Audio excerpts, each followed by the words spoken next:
I got started riding in the late 80s, and a couple of my buddies raced and rode, and we kind of just did it for fun at first, and I had a KX80, and just kind of took it from there and kind of got more serious about it and started racing for fun.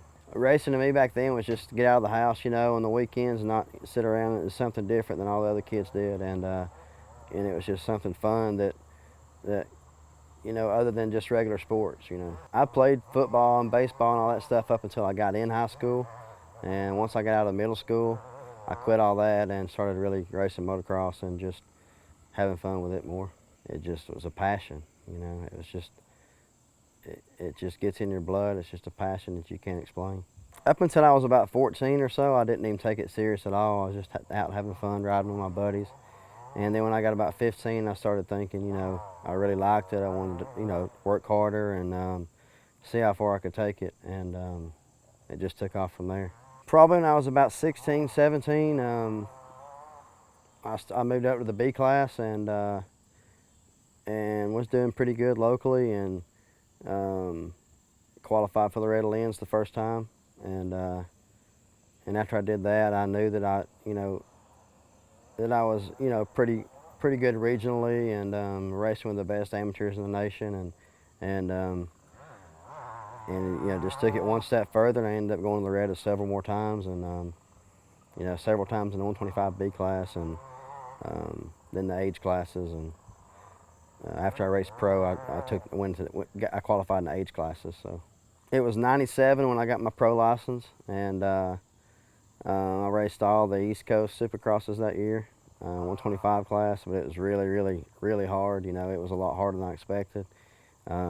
It was an eye-opener, and then the next year, I didn't make any shows or anything that first year. The next year, I moved up to 250, and won two-stroke days, and qualified for several, night shows at the Supercrosses, and it was really a good time. Something that I never thought I'd get to experience, really.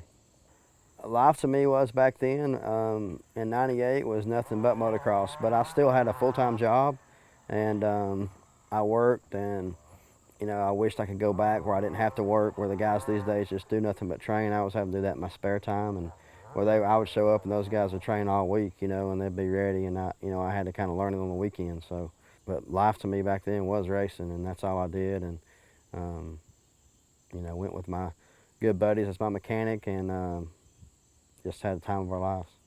In fall of 2002, I found out I had testicular cancer, and it's just like what Lance Armstrong had. I was just kind of feeling tired all the time.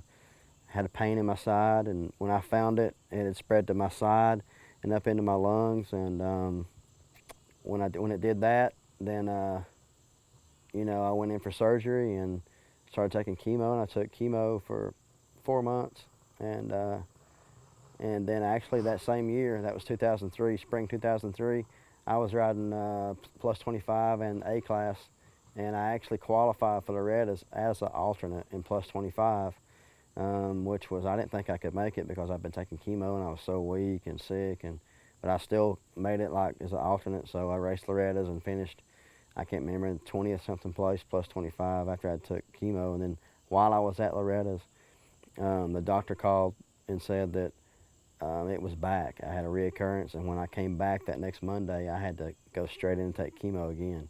And I was so upset, I thought it was over with, and because I knew how hard it was. And when I left, I was just dreading leaving because I knew that the very next day that it was going to be like, all over again. So it was so hard. It was, I was in really good shape, and I was out of work almost a year, and I flat on my back.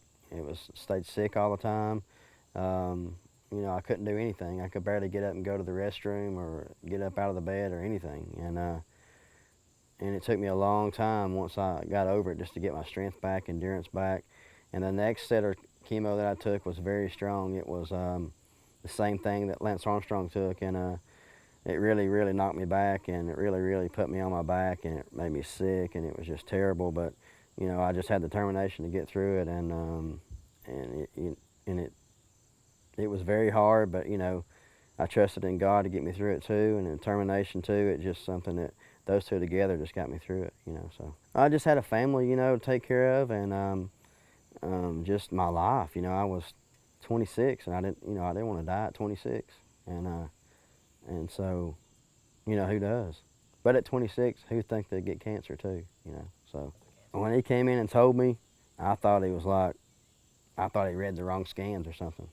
And I told him, I said, I think you got somebody else's scans. He said, no, man, I've got yours, and it's cancer. And he said, it's going to be, your life is going to change forever. And he said, it's going to be very hard for you to beat it. He said, but if you'll, you know, do exactly what the doctors say and go into it with a positive attitude, that, you know, you can beat it. You know, it's curable. And the kind that I had, and that's just why I looked at it the whole time. And I've always had strong drive and determination, everything I've done, and it just, that, having it during that, it really paid off. Yeah, I mean, when you were sick and flat of your back with cancer and stuff, and you're taking chemo, sometimes you didn't even get to see outside. And then when you get outside and you're over it, and I was able to get up and walk and do normal things, it was like just looking at the birds and the trees and the flowers. You know, it was like a whole new light, you know, that you never even saw before.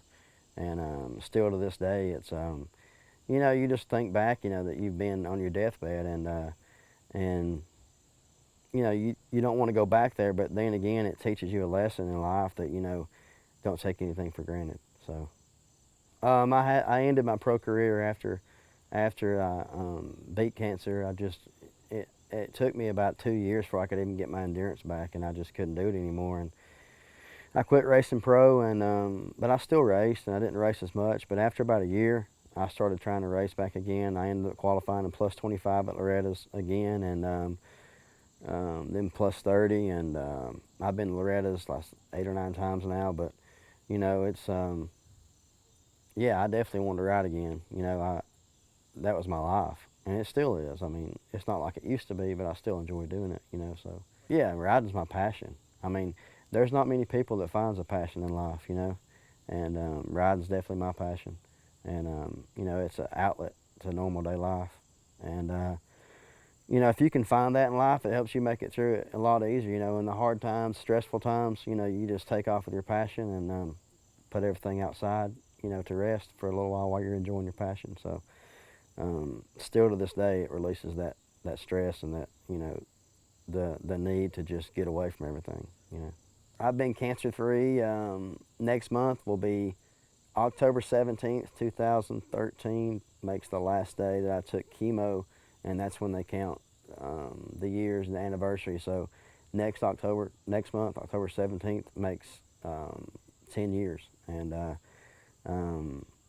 you know, I knew I would make it. I mean, you can't say that, but I mean, in the back of my head, I knew I would make it, you know. But then I look back now and it's been 10 years, I'm thinking, wow, you know, that's a big milestone. And there's lots of people that didn't make it, you know, thousands of people, you know. And I'm very fortunate, you know, to make it, so, and thankful. Today, riding is basically just mainly for fun. I enjoy the competitive part of it too, to race, but I do just like to get out, and it's a stress reliever. It's something that I, you know, been fairly good at my whole life, and